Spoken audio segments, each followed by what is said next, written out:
Fui una esposa infiel, engañé a mi esposo y abandoné a mis hijos por un asunto ridículo.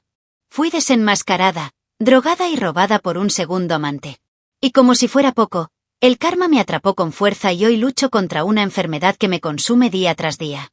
Si te gustan las historias de traición y venganza, dale like al vídeo, suscríbete al canal y activa la campanita para recibir notificaciones de nuevas historias.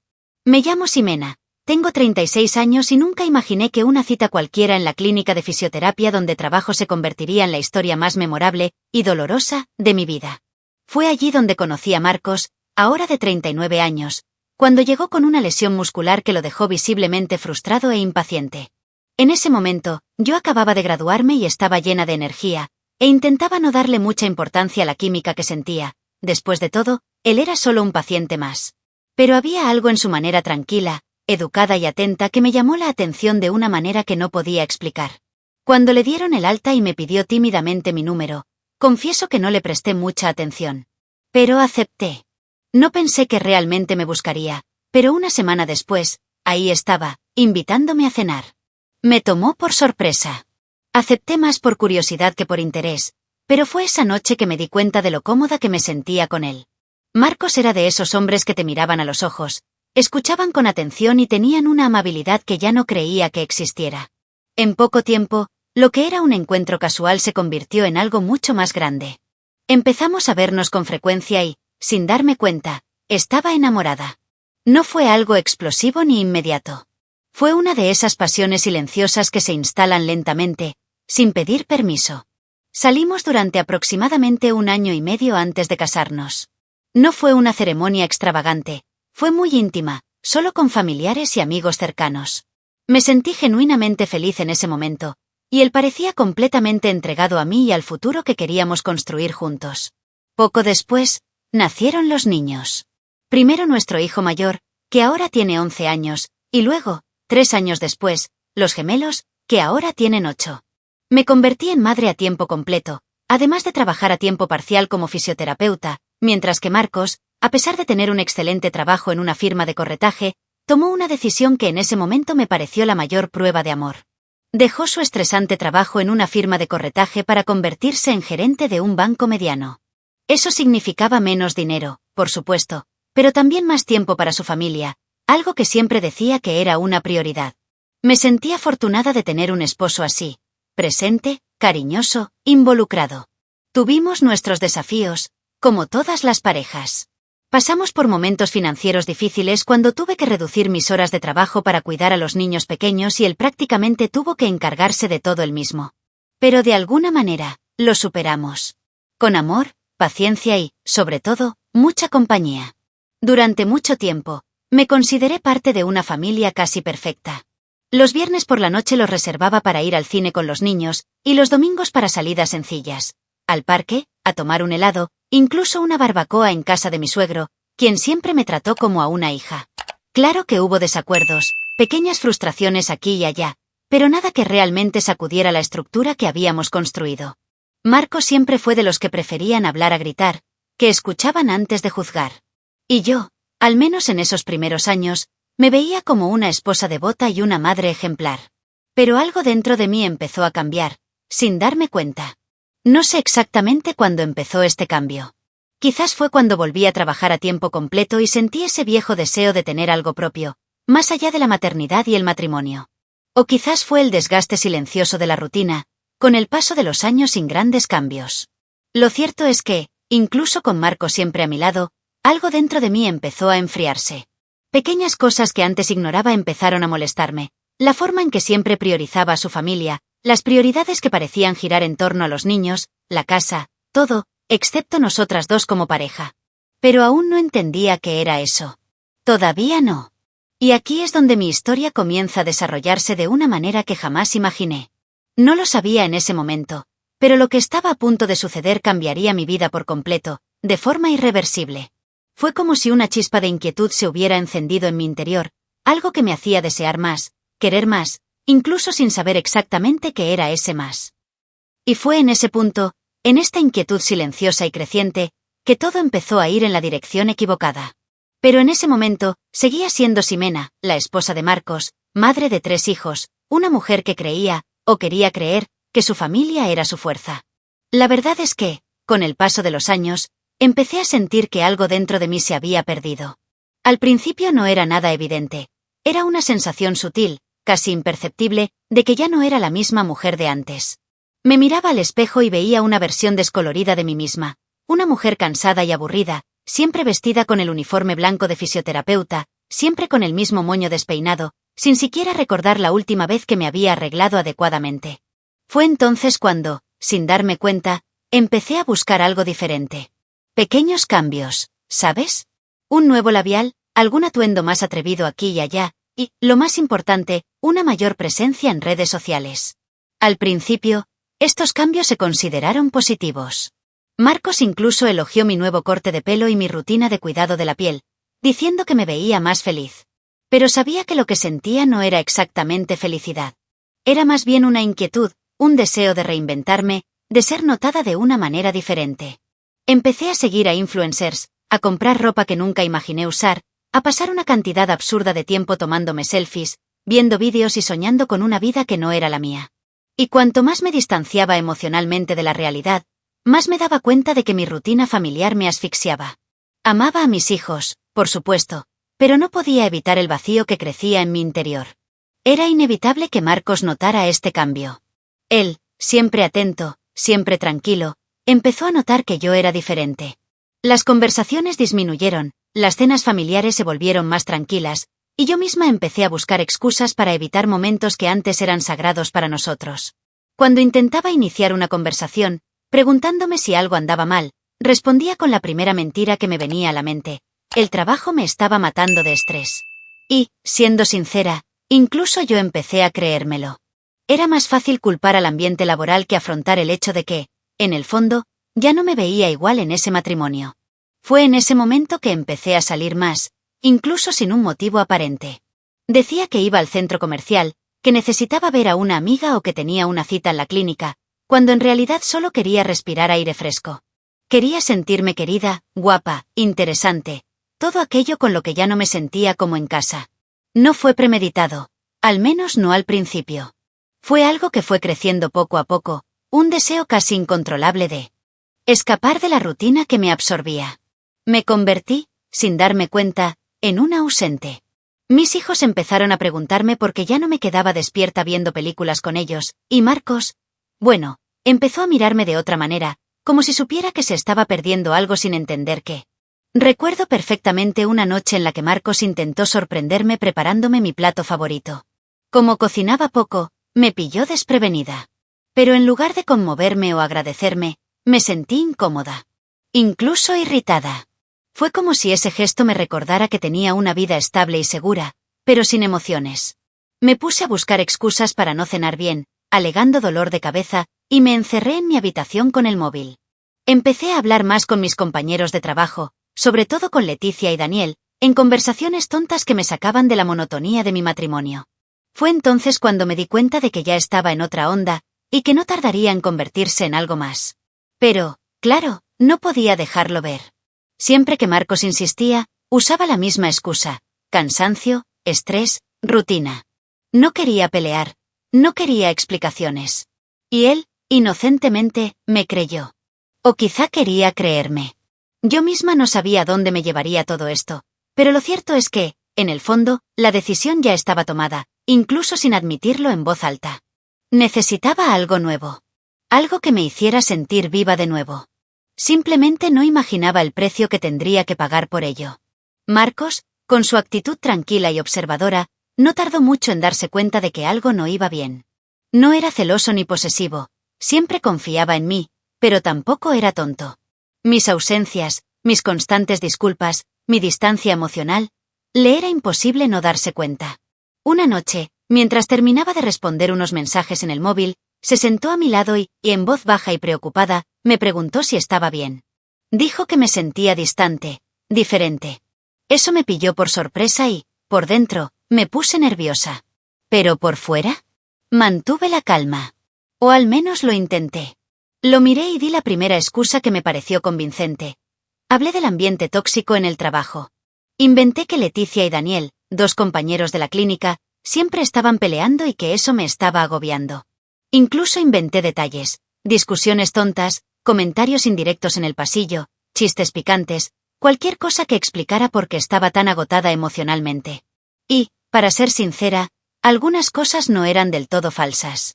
Leticia y Daniel sí tenían un pasado sin resolver, pero usé esa realidad como escudo para ocultar algo mucho más grave que se estaba gestando. Y Marcos, siempre confiando en mí, me creyó. Estaba preocupado e incluso me sugirió hablar con la dirección de la clínica, buscar un nuevo entorno, o al menos, no tener que cargar con todo sola. Quería ayudar, lo notaba en sus ojos. Pero descarté la idea casi de inmediato, diciendo que prefería resolver las cosas a mi manera, que todo pasaría con el tiempo. La culpa empezó a carcomerme un poco, pero la emoción de tener un secreto terminó por vencerla. Y cuanto más cariño y paciencia mostraba, más me asfixiaba la vida correcta que llevábamos. Empecé a inventar pequeñas mentiras sin pensarlo 2 veces. Pequeñas evasiones de la realidad que me hacían sentir un poco más viva. Marcos intentó acercarse, y sin darse cuenta, yo me alejaba cada vez más. Mis hijos también notaron que yo era diferente, aunque eran demasiado pequeños para entender lo que realmente pasaba. Empecé a llegar a casa más tarde, inventaba reuniones o hacía turnos largos, y cuando estaba allí, todo funcionaba en piloto automático. Por dentro, me convencía de que no estaba haciendo nada malo. Era solo una fase, me decía. En realidad no había engañado. Todavía no. Pero lo cierto es que las conversaciones con Daniel se volvían cada vez más frecuentes, más íntimas. Y me sentía cada vez más distante de quien era, o de quien fingía ser. Hubo un momento, una tarde cualquiera, en que Marcos me envió un mensaje preguntándome si quería salir a cenar el fin de semana. Lo leí y simplemente lo dejé pasar durante horas. No por malicia. Era como si estuviera atrapada en otro universo, cada vez menos conectada con él, con el hombre que siempre había estado a mi lado.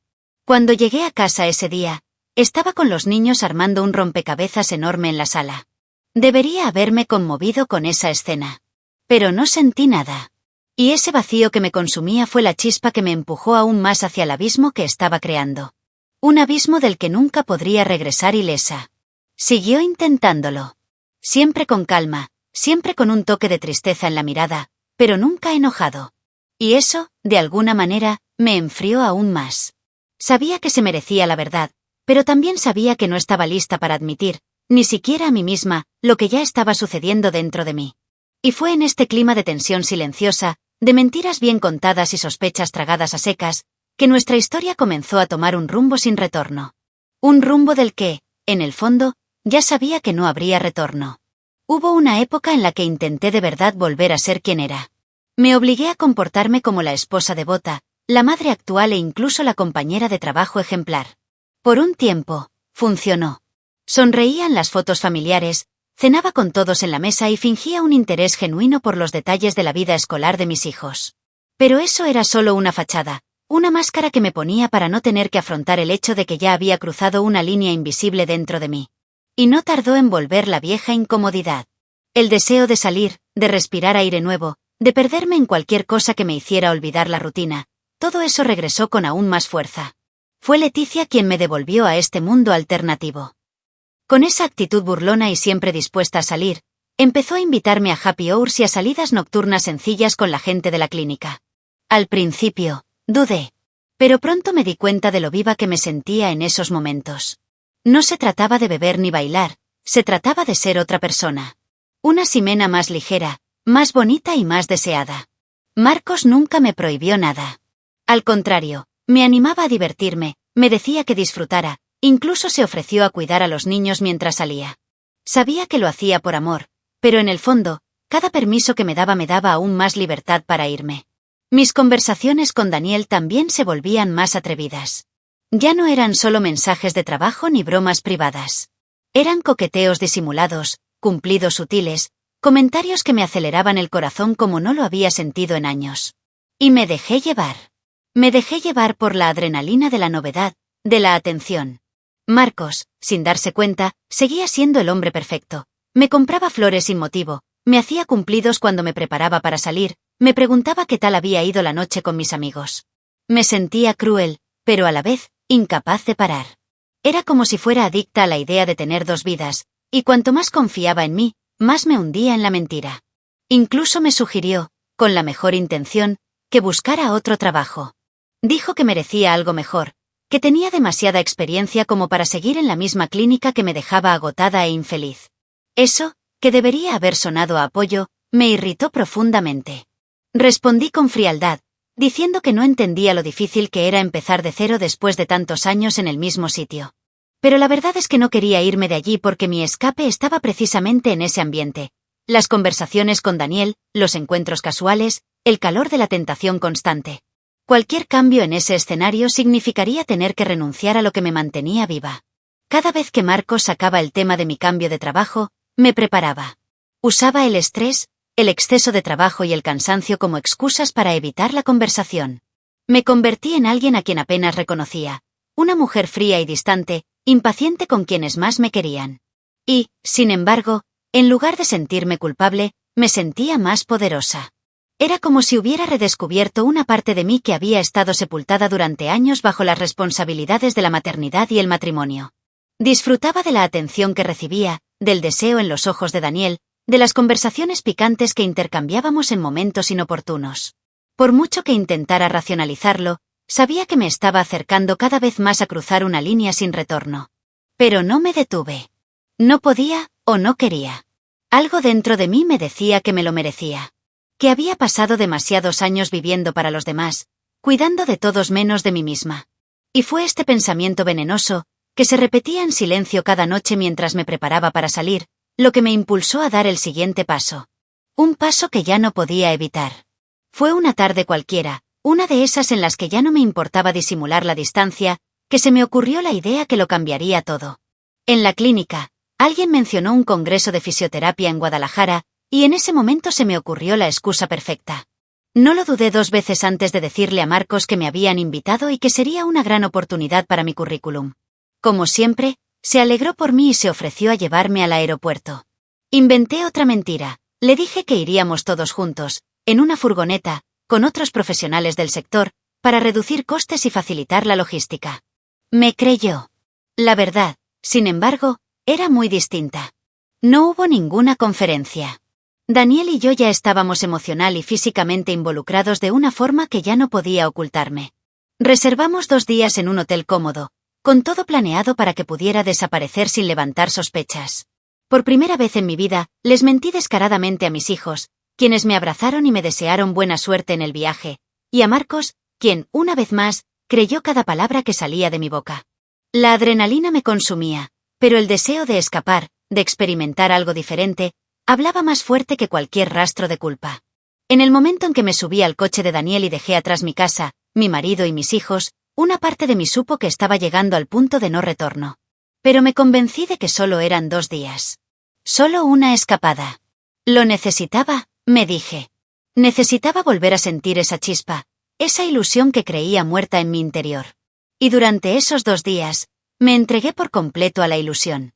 Borré mensajes, apagué el móvil durante horas y mentí sin dudar cuando necesitaba explicar algo. Por un breve instante, me convencí de que no habría consecuencias. De que podía volver atrás y fingir que no había pasado. Cuando llegué a casa al final de la segunda noche, aún no había asimilado el peso de las mentiras. Entré como si fuera un día cualquiera, alegando que mi vuelo se había retrasado y que la conexión era pésima, así que no podía responder a los mensajes. Marcos, siempre tranquilo, simplemente me preguntó si había disfrutado de la conferencia.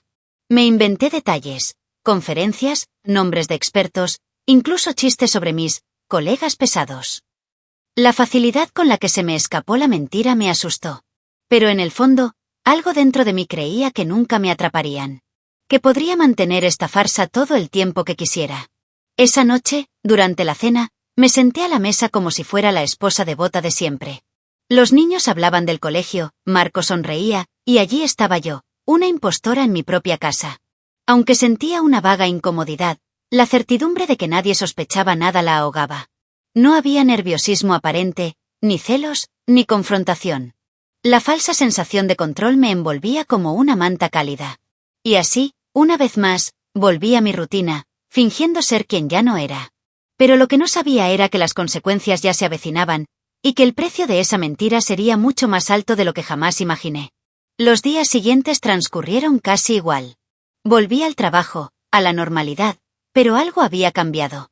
Era como si siempre estuviera mirando por encima del hombro, esperando que la verdad saliera a la luz en cualquier momento. Leticia, con su forma observadora e irónica, empezó a hacer preguntas demasiado sutiles para ser inocentes. Daniel continuó con sus mensajes provocativos, y yo, perdida entre el miedo y la euforia, fingí no ver el abismo que se abría bajo mis pies.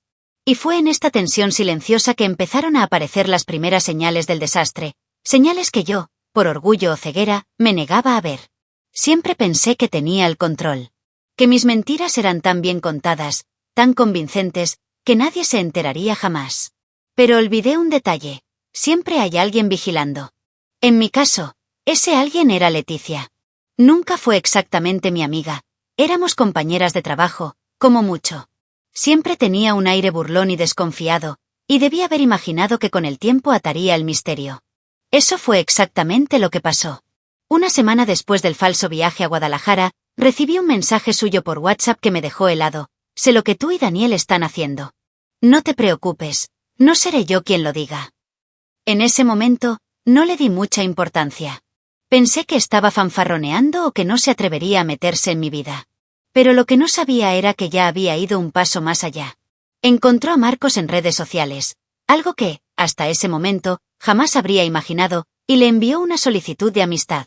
Aceptó, probablemente sin sospechar siquiera sus intenciones. Fue entonces cuando me lo contó todo.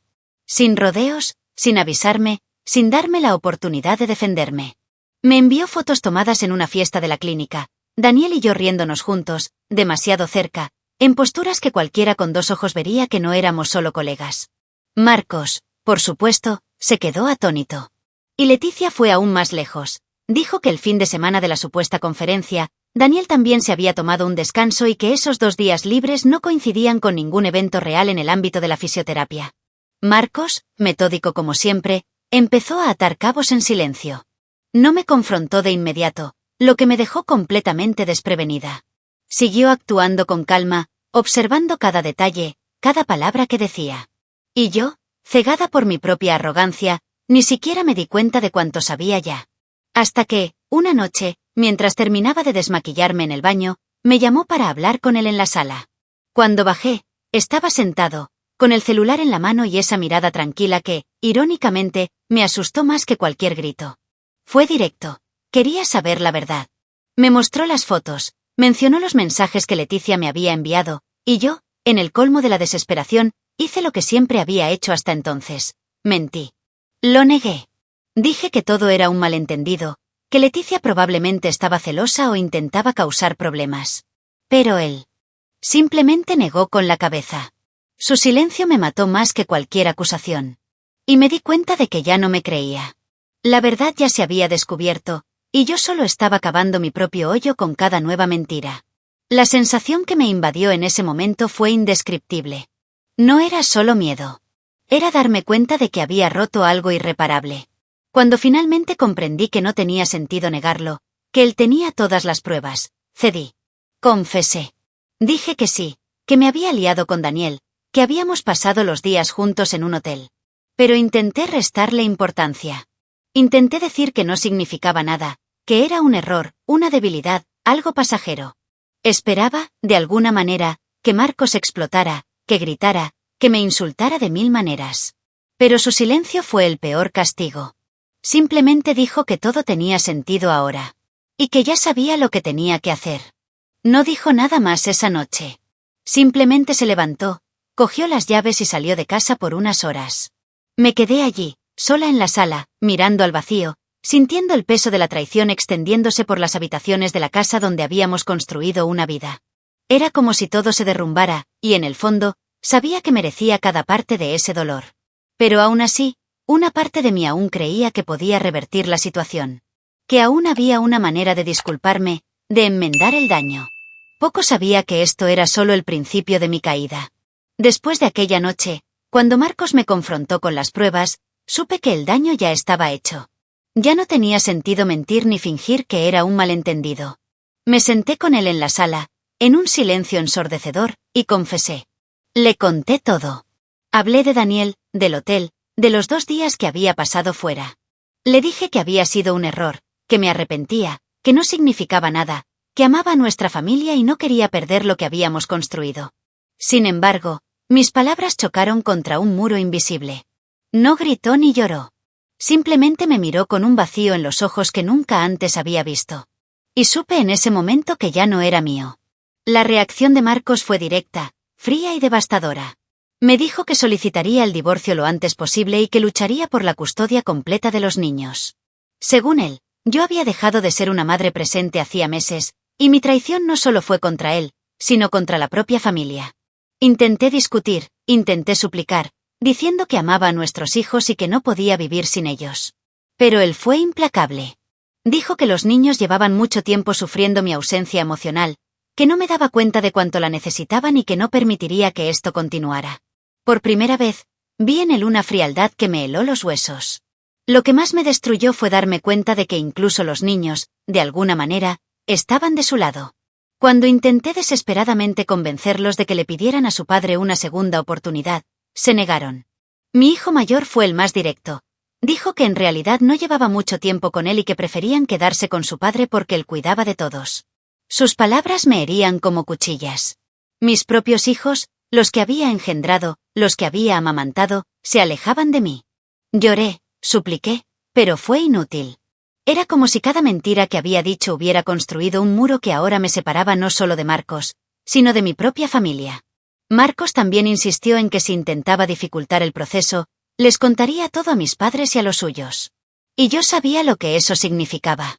Mis padres, católicos y conservadores, jamás perdonarían semejante deshonra.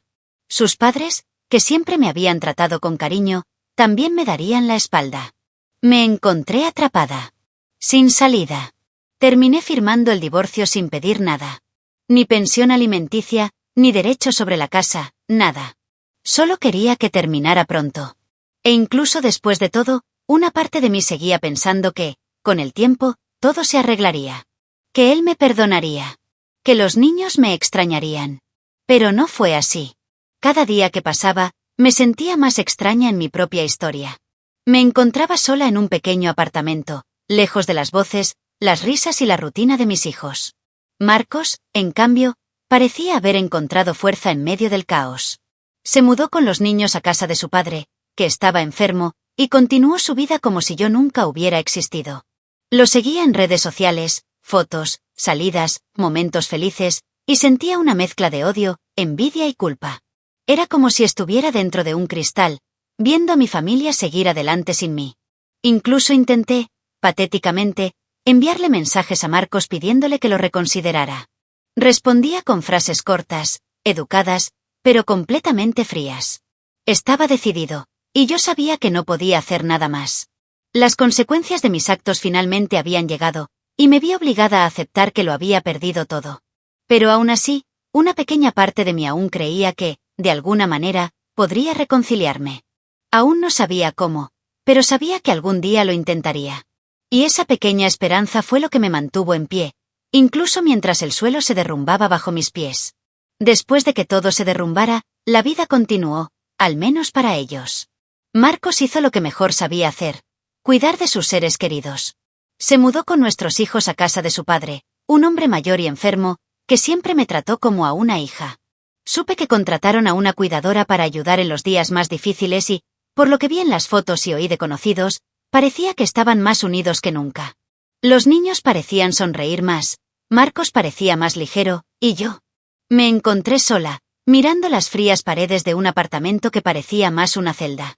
Por mucho que intentara convencerme de que era temporal, una parte de mí sabía que la separación era permanente. Intenté empezar de cero, pero era como si el peso de la culpa me persiguiera a cada paso. Me sumergí en las redes sociales, observando sus vidas desde lejos, viendo publicaciones sobre sus viajes al parque, sus cumpleaños, los momentos sencillos que había desperdiciado por pura estupidez. El padre de Marcos, aunque débil, parecía feliz con sus nietos y su hijo. Yo, en cambio, a veces apenas podía levantarme de la cama. La soledad me absorbía e intentaba llenar ese vacío con cualquier cosa: compras innecesarias, conversaciones vacías, reuniones sin sentido. Pero nada, absolutamente nada, me devolvía la sensación de pertenencia que sentía en esa casa que ya no era mía. Los pocos amigos que tenía empezaron a alejarse. Algunos porque sabían lo que había hecho, otros porque yo misma me había vuelto insoportable, amargada e inestable. Incluso mis padres, al descubrir la verdad, empezaron a tratarme con frialdad y decepción. Me convertí en una especie de paria dentro de mi propia familia. Mi teléfono sonaba cada vez menos, los mensajes cesaban y el silencio era el único sonido que me acompañaba. Mientras tanto, al otro lado de la ciudad, Marcos y nuestros hijos parecían florecer. Era como si, al sacarme de la ecuación, todo hubiera encontrado por fin el equilibrio que decía buscar. El golpe final llegó poco después, cuando supe que el padre de Marcos había fallecido. Me enteré por terceros, porque nadie había tenido la amabilidad de decírmelo personalmente. Vi una foto en Facebook, una simple publicación que decía que había fallecido en paz, rodeado de su familia. Y fue entonces cuando lo comprendí. Ya no formaba parte de eso. No formaba parte del duelo, ni del consuelo, ni del apoyo. Era solo un fantasma de su pasado, el amargo recuerdo de una mujer que eligió perderse. Lloré esa noche como nunca antes. No solo por su muerte, un hombre que siempre me había tratado bien, sino por la certeza de que, aunque me arrastrara de rodillas, nunca recuperaría ese lugar. Intenté, en el fondo del pozo en el que me encontraba, encontrar la manera de acercarme. Envié mensajes fríos, sin atreverme a llamar, diciendo que lo sentía, que quería estar ahí para los niños. Marcos fue educado pero directo. Me dio las gracias, pero dijo que estaban bien. Sus palabras eran como puñales. No me odiaba, lo cual dolía aún más. Simplemente ya no me quería. Ya no me veía como parte de su vida. Y comencé a comprender, quizás por primera vez, que la herida que había abierto nunca sanaría. Me había convertido en una extranjera en el mundo que había ayudado a construir. A partir de entonces, todo se convirtió en un vacío inmenso. Los días se alargaban, las noches eran interminables. No podía aferrarme a nada, ni al trabajo, ni a nuevas relaciones. Cada rincón de la ciudad me recordaba la vida que había perdido. Las risas de los niños en la calle, las parejas caminando de la mano, las conversaciones despreocupadas en los cafés. Todo esto me dolía de una manera que solo alguien que ha destruido su propio hogar puede entender. Sabía que estaban mejor sin mí. Y yo, sola, sin hijos, sin marido, sin amigos, empecé a convertirme en una sombra de la mujer que una vez fui. Cuando me enteré de la muerte del padre de Marcos, lo único que me pasó por la cabeza fue que esta podría ser mi última oportunidad de intentar acercarme a él. Lo heredó todo, la casa, la empresa, las cuentas bancarias, una fortuna que desconocía que existiera a tal escala. Dejó su trabajo en el banco y empezó a dirigir el negocio familiar, reconstruyendo su vida como si yo nunca hubiera formado parte de ella. Mientras tanto, yo, sumida en el arrepentimiento y la soledad, apenas podía pagar el alquiler del pequeño apartamento donde vivía. Con la peor de las intenciones, y también con un dejo de desesperación, decidí volver a buscarlo, esta vez llevando a mis padres conmigo, para intentar proyectar una imagen de seriedad y arrepentimiento. Me humillé frente a ellos. Lloré, dije que extrañaba a los niños, que quería una segunda oportunidad, que podíamos empezar de cero por el bien de la familia. Pero Marcos no se dejó engañar. Con la misma fría calma que me había destrozado en el pasado, dijo que nunca me importó realmente. Ni él, ni los niños, ni la familia. Que lo único que quería ahora era una porción del dinero que nunca me perteneció. Sus palabras me destrozaron porque eran ciertas. Intenté defenderme, alegando que lo sentía, que no me importaba el dinero, pero cada frase que decía era desmantelada por su mirada, que solo mostraba indiferencia. Cuando dijo que no vería ni un centavo de la herencia, me desesperé. Acudí a abogados, buscando algún derecho, alguna escapatoria. Pero todos fueron claros. Como el divorcio ya se había oficializado mucho antes de la muerte de mi suegro, no tenía ningún derecho a nada. Era como si nunca hubiera existido en la historia de la familia.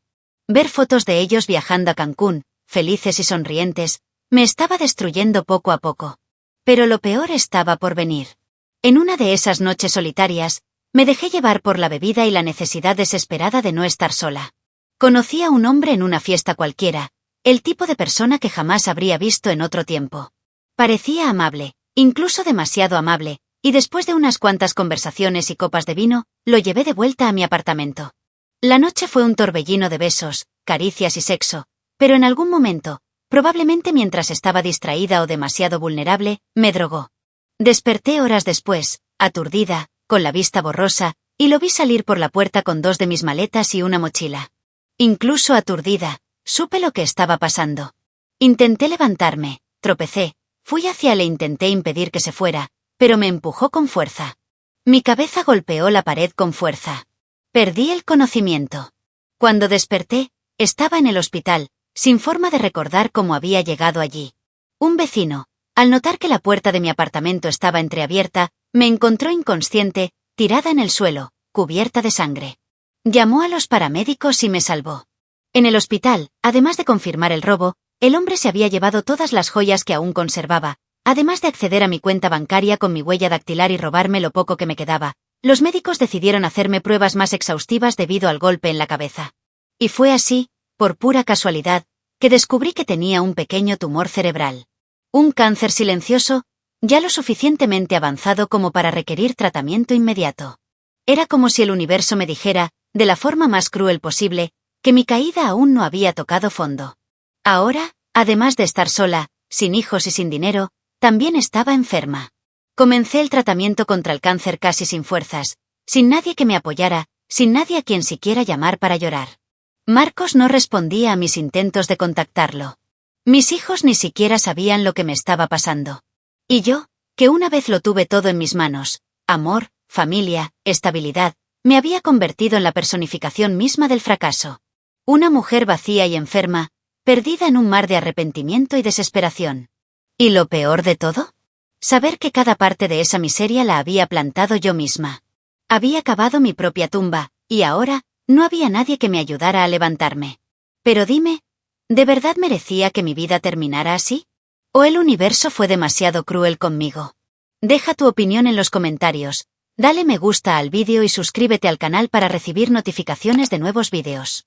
Además, ayúdanos a llegar a más personas y a formar una comunidad. Aprovecha y mira una de las historias que aparecen a continuación sobre nuevos informes de traición y venganzas. Hasta la próxima historia.